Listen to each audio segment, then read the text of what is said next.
धन्यवाद कैलाश जी। सर्वप्रथम बाबा साहब के चरणों में नमन करता हूँ। बरेली की पावन धरा को नमन करता हूँ और आप सब कार्यकर्ताओं को भी नमन करता हूँ कि आप अपनी व्यस्त शेड्यूल में से समय निकाल करके इतनी देरी तक इस कार्यक्रम में बैठे रहे। आप सब लोगों का भी धन्यवाद ज्ञापित करता हूँ। और सबसे पहले अब देश के यशस्वी प्रधानमंत्री आदरणीय मोदी जी का भी और भारतीय जनता पार्टी के राष्ट्रीय अध्यक्ष जेपी नड्डा जी का भी हार्दिक आभार व्यक्त करता हूं कि पहली बार देश में किसी वाल्मीकि समाज की महिला को देश के सर्वोच्च सदन राज्यसभा का सदस्य मनोनीत किया। इसके लिए उनको कोटि कोटि आभार और धन्यवाद ज्ञापित करता हूं। अभी इस कार्यक्रम के बाद में कुछ बच्चों को पुरस्कृत करने का कार्यक्रम भी है, कुछ समाज सेवियों को पुरस्कृत करने का कार्यक्रम भी है। अंतिम वक्ता के रूप में बात कर रहा हूं। अभी सरिता जी कहाँ है? सरिता जी बोलना चाहती थी, लेकिन मैं माफी चाहता हूं बहन, क्योंकि अब हमारी मुख्य अतिथि बोल चुकी है तो फिर इसके बाद में बोलना अच्छा नहीं लगता। कुछ लोग बोल नहीं पाए हैं। राजकिशोर वैद हापुड़ से आए हैं, कहाँ हैं? रामचंद्र घावरे जी झांसी से आए, वो नहीं बोल पाए। खड़े होकर दिखाओ जरा, हाजिरी तो लगाओ, सबको बताओ तो सही आए हैं आप। आशीराम बेदी और टीम उनकी बागपत से आई है, उनकी टीम के लोग कहाँ हैं? उनको नहीं बुलवा पाए हम लोग। प्रमोद वाल्मीकि जी जो हमारे बरेली के अध्यक्ष हैं, उनको भी नहीं बुलवा पाए वहां अभी तक। और दो राष्ट्रीय सचिव हमारे विजय बाबू जी जो कासगंज से हैं, वो कहाँ हैं? उनको भी नहीं बुलवा पाए हम लोग अभी। और एक राजेंद्र गहलोत जी जो हमारे बीच में हैं, उनको भी नहीं बुलवा पाए। माफी चाहता हूं आप लोगों से भी, क्योंकि ये जो हॉल है केवल 5 बजे तक और 5 बजे का समय खत्म हो चुका है। मैं भी आपसे कुछ ज्यादा बातें नहीं करूंगा, लेकिन हमारी बड़ी बहन, हमारी दीदी और इस देश के सर्वोच्च सदन की सदस्या बहन सुमित्रा वाल्मीकि जी जो हमारे बीच में बैठी है, उनके समक्ष कुछ चंद बातें आप लोगों की ओर से मैं कहना चाहता हूं। समय आपका ज्यादा नहीं लेंगे। साथियों, ये देश आजाद हुआ 75 वर्ष पहले। आज हम आजादी का अमृत महोत्सव मना रहे हैं। कुछ लोगों ने भी बोला, वेद प्रकाश जी भी बोल रहे थे, मैं भी बोल रहा हूं, और लोगों ने भी बोला होगा कि हमारी दशा में सुधार हुआ कि नहीं हुआ, क्या हम सही दिशा की तरफ चल रहे हैं, नहीं चल रहे हैं। इन सब मुद्दों पर चर्चा करने के लिए आज हम एकत्रित हुए थे। मुद्दा शिक्षा पर आप सब लोग बहुत ज्यादा बोले, बोलना भी चाहिए। तो मैं बहन जी आपसे सिर्फ एक बात को कहना चाहता हूं कि जब 75 साल पहले देश आजाद हुआ तो हम वास्तव में तब आजाद नहीं थे।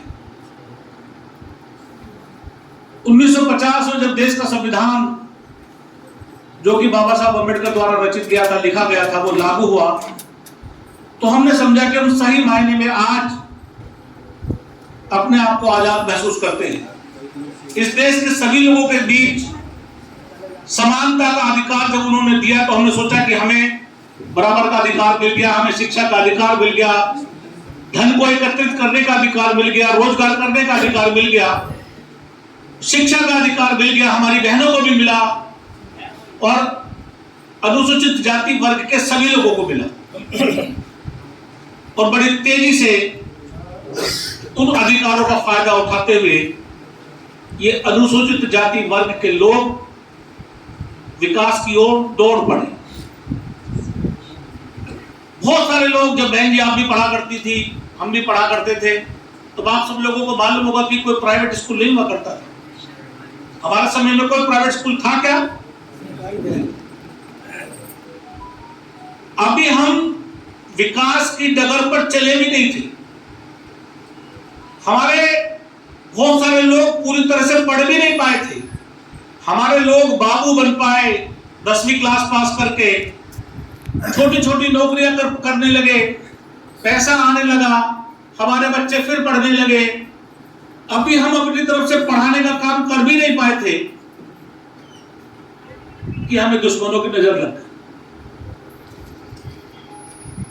दूसरे लोगों ने सोचा कि ये बहुत तेजी से तरक्की कर रहे हैं, इनको रिजर्वेशन का बहुत फायदा मिल रहा है, लाभ मिल रहा है। हालात ऐसे थे नहीं। हमारे 5% लोग भी अभी अपग्रेड नहीं हुए थे। इतने लोग नहीं पढ़े लिखे थे, लेकिन उससे पहले ही हमें शिक्षित होने से रोकने के षड्यंत्र शुरू हो गए कि इनको पढ़ने से रोके तो रोके कैसे। हम लोगों का स्वास्थ्य जो गंदगी की वजह से काफी खराब रहता था, हम अपना इलाज सरकारी हॉस्पिटल में ना करा प्राइवेट, तो प्राइवेट अस्पताल बनने शुरू हो गए, प्राइवेट स्कूल बनने शुरू हो गए और लड़ाई कंपटीशन की हो गई। देखने में यह आया कि एक सरकारी स्कूल का बच्चा, जो सरकारी शिक्षक जिसको पढ़ाता था, उन्होंने धीरे धीरे हमारे शिक्षा को कमजोर करना शुरू करा और प्राइवेट स्कूलों में बहुत अनुशासित तरीके से वो बच्चे डेवलप करते रहे, जिनकी मां सवेरे उठ करके झाड़ू लगाने के लिए सड़क पर जाती थी 6 बजे, वो अपने बच्चों को स्कूल नहीं भेज पाती थी। वो किसी तरह बच्चा स्कूल चला भी गया तो जब वो ग्रेजुएशन करता था, 12वीं करता था, तो उसका टकराव होता था कंपटीशन में उस प्राइवेट स्कूल के बच्चों से। अब आप सोचे कि हम छोटी छोटी गलियों में सफाई करने वाले लोग, पानी और केरोसिन पर लड़ने वाले लोग, राशन की लाइन में लगने वाले लोग, हम कैसे मुकाबला उनसे करें? हमारी समझ में बात नहीं आ रही थी। और अब तो हालात ऐसे हो गए हैं कि उन्होंने एक काम और कर दिया। सरकार किसी की रही हो, कांग्रेस की रही हो या उससे इंद्र कुमार गुजराल की रही हो, जनता दल की रही हो, भाजपा की रही हो, किसी की भी सरकार रही, देश में प्रदेश में जब से ये प्राइवेटाइजेशन आया है तो हमारी आर्थिक स्थिति कमजोर होती चली गई। जो लोग 40-40 हजार रुपए की तनख्वाह ले रहे थे, वेतन ले रहे थे, आज उन्हें मजबूरी में 5-5 हजार रुपए में काम करना पड़ रहा है। हमारा आर्थिक शोषण शुरू हो गया और उस आर्थिक शोषण के बाद हमारा शैक्षिक शोषण शुरू होता है, क्योंकि 5,000 रुपए 10,000 रुपए में हमारे पेट नहीं पलते तो हम बच्चों को पढ़ाएंगे क्या? आगे वाले बच्चे पढ़ने नहीं पा रहे। अब पढ़ किसके बच्चे पा रहे हैं? मेरे बच्चे पढ़ पा रहे हैं, बहन जी के बच्चे पढ़ पा रहे हैं, आप लोगों के बच्चे पढ़ पा रहे हैं, क्योंकि आप डेवलप हो चुके थे। लेकिन अगर आने वाले समय को देखो तो मुझे नहीं लगता कि आपके जो आने वाली पीढ़ी है और जो हमारे समाज का जो सबसे वंचित वर्ग है, सबसे छोटा स्तर पर जो लोग रहते हैं, सफाई कर्मचारियों के बच्चे आगे पढ़ नहीं पाएंगे और आप जैसी क्लास के लोग आगे निकल नहीं पाएंगे। हमें फिर वही 5,000 साल पहले, 3,500 साल पहले वाली स्थिति में आना पड़ेगा। ये सोची समझी राजनीति है, सोची समझी साजिश है और उस साजिश का शिकार केवल हम हो रहे हैं। आप सोचिए कि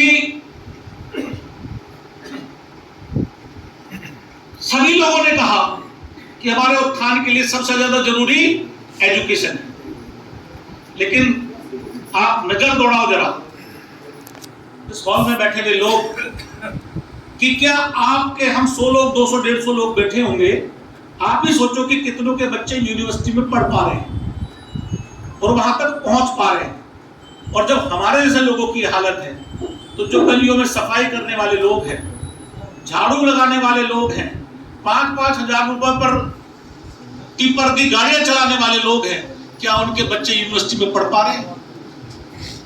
क्योंकि शिक्षा भी महंगी हो गई है। अब 2 तरह की शिक्षा हमारे देश में हो गई। एक और चर्चा इन्होंने शुरू करी कि जो गरीबों के बच्चे हैं, दलितों के बच्चे हैं, अनुसूचित जाति के बच्चे हैं, वो सरकारी स्कूलों में पढ़ते हैं। तो सरकारी स्कूलों में इन्होंने कहा कि उनको 10वीं तक पास करते चले जाओ, ताकि जब वो 10वीं क्लास में पहुंचे, बोर्ड के एग्जाम में बैठे, तो वो फेल हो जाए, पास ना हो।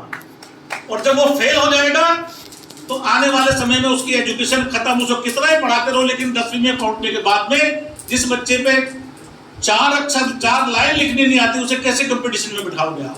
तो पढ़ना बंद कर देता है। ये हालत हमारे देश की हो गई है। और जो आने वाली पीढ़ी है वो बहुत ज्यादा तादाद में अनपढ़ होने वाली है। और जब शिक्षा नहीं होगी हमारे पास में, अच्छी नौकरियां नहीं मिलेंगी, अच्छे बिजनेस नहीं कर पाते, क्योंकि शिक्षा हमारे दिमाग का विकास करती है, हम विकसित नहीं हो पाएंगे। तो आर्थिक रूप से कमजोर करने के लिए उन्होंने क्या किया कि प्राइवेट कर दो। सबसे ज्यादा नुकसान किसका होगा? इस वर्ग का, क्योंकि यही तो लोग नौकरी में हैं। 40,000 की तनख्वाह कमाने वाले लोग 5,000 पा जाएंगे तो क्या पढ़ाएंगे अपने बच्चों को? शैक्षिक रूप से कमजोर हुए तो हमारा दिमाग कमजोर हुआ, बच्चे पढ़ेंगे नहीं। आर्थिक रूप से कमजोर हो गए और सामाजिक रूप से इतने कमजोर हो गए हैं कि मजबूरी में हमें बहुत कम पैसे पर दूसरे लोगों के मजदूरी, जैसे पहले क्या करते थे ना, वैसे ही करने पर मजबूर हो गए।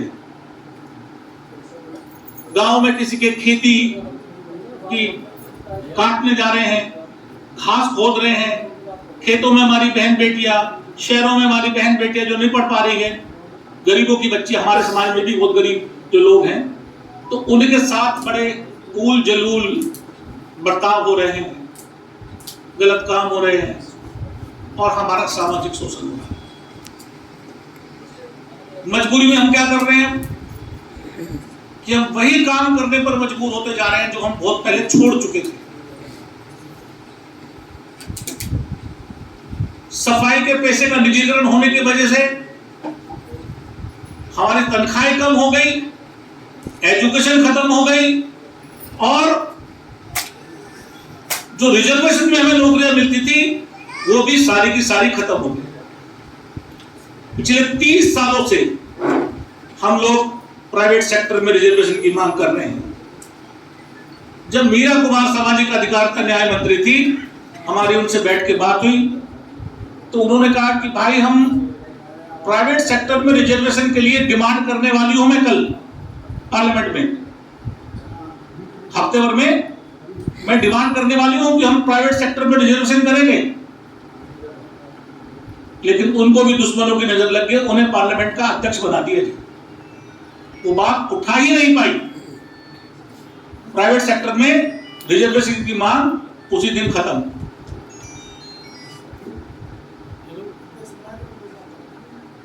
इसके बाद अब राजनीतिक स्थिति और खराब होती जाती है।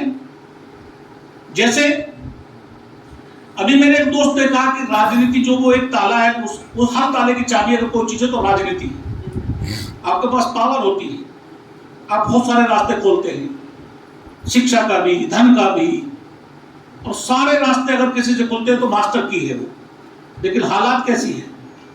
आज हम बड़े गर्व से कह रहे हैं कि हमारी बहन को राज्यसभा का मेंबर बनाया है। 4 लोग मेरी नजर में, भगवान दिन वाल्मीकि, शिवलाल वाल्मीकि, नारायण दिन वाल्मीकि, कन्हैयालाल वाल्मीकि जो मेंबर ऑफ पार्लियामेंट यूपी से बने हैं, और एक राज्यसभा से बहन जी बनी है और एक किशनलाल वाल्मीकि। इस 75 साल में 6 एमपी बने हमारे। और जहां तक टिकटों की बात है, चुनाव लड़ने की बात, तो हमें कह दिया जाता है कि आप हार जाओगे, आपकी आबादी नहीं। हम एक टिकट के लिए मध्य प्रदेश के नेताओं के दरवाजे भटके, एक टिकट के लिए। क्या 220 सीटों में से एक मनोहर ऊंटवाल को विधायक बनना चाहिए था? क्या हमारी हैसियत इतनी है कि 220 में से एक? क्या राजस्थान की इतनी सारी सीटों में से केवल 2 जेपी चंदेलिया और सिंगल और दुख के साथ एक बात और कहनी पड़ रही है कि जिन लोगों को चुन भी ली गया पॉलिटिकल पार्टियों ने, तो वो पॉलिटिकल पार्टियों के गुलाम बन के रह गए, समाज के लोग नहीं। मैं अंतिम शब्द कहते हुए अपनी बहन से रिक्वेस्ट करूंगा, अनुरोध करूंगा कि पार्लियामेंट मेंबर आपको बनाया है बहन, आपकी जिम्मेदारी बहुत बढ़ गई है। पूरा देश आपकी तरफ बड़ी लालसा की नजर से देख रहा है, बड़ी उम्मीदों की नजर से देख रहा है। कोई आपको 6 साल तक हटा नहीं सकता। किसी की हिम्मत है क्या वो 6 साल तक बहन जी को हटा दे? नहीं हटा सकता। इस 6 साल में सरकारें क्या करेंगी ना करेंगी ये दूसरी बात है, लेकिन समाज के ये मुद्दे, प्राइवेट सेक्टर में रिजर्वेशन, शिक्षा में हमारा रिजर्वेशन, और रिजर्वेशन में भी वाल्मीकि समाज को रिजर्वेशन, ऐसे मुद्दे अगर आप उठाओगी तो ये समाज आपका ऋणी रहेगा। हमारी आने वाली संतानें भी आपकी ऋणी रहेंगी। हम आपके जीवन भर ऋणी रहेंगे, कर्जदार रहेंगे, आपका कर्जा उतार नहीं पाएंगे। और दूसरी बात, आज आप ताकत में हैं। हम नहीं कह रहे कि आप कांग्रेस से टिकट हमें दिलाइए, आम आदमी पार्टी से दिलाइए, बीजेपी से, किसी और पार्टी से दिलाइए, लेकिन आप भाजपा की वरिष्ठ नेता हैं। 30 साल की मेहनत के बाद आपको ये मिला है। अब भाजपा के बहुत सारे जो समाज के लोग हैं वो आपको फिर बड़ी उम्मीद के साथ देख रहे हैं। अब आपकी जिम्मेदारी है कि पार्षद, महापौर, चेयरमैन, आयोगों में सदस्य और विधायक भाजपा में आप पैदा करें। ये आपकी रिस्पॉन्सिबिलिटी है। मैं आपको याद दिलाना चाहता हूं। हालांकि याद दिलाने की आवश्यकता नहीं है, क्योंकि आप जज हैं, और जब जज इतना मेहरबान हो तो मेरे से वकील की जरूरत नहीं है, क्योंकि जज खुद उन पीड़ाओं से गुजरे हुए हैं। तो मैं उम्मीद करता हूं कि समाज की आकांक्षाओं पर, अपेक्षाओं पर आप खरी उतरेंगी। समाज का जो भी व्यक्ति आपसे उम्मीद करके जाए, उस उम्मीद पर आप खरी उतरेंगी। मेरी आपसे अनुरोध भी है, उम्मीद भी है, और मैं ये आशा करता हूं कि समाज की उम्मीदों पर आप खरी उतरेंगी, अपना और अपनी पार्टी का और देश के प्रधानमंत्री नरेंद्र मोदी जी का सर ऊंचा करेंगी। ऐसी मैं आपसे उम्मीद करता हूं। जय भीम, जय भारत, जय संविधान। धन्यवाद आदरणीय अध्यक्ष महोदय आपका। मैं भी उत्तर प्रदेश के प्रदेश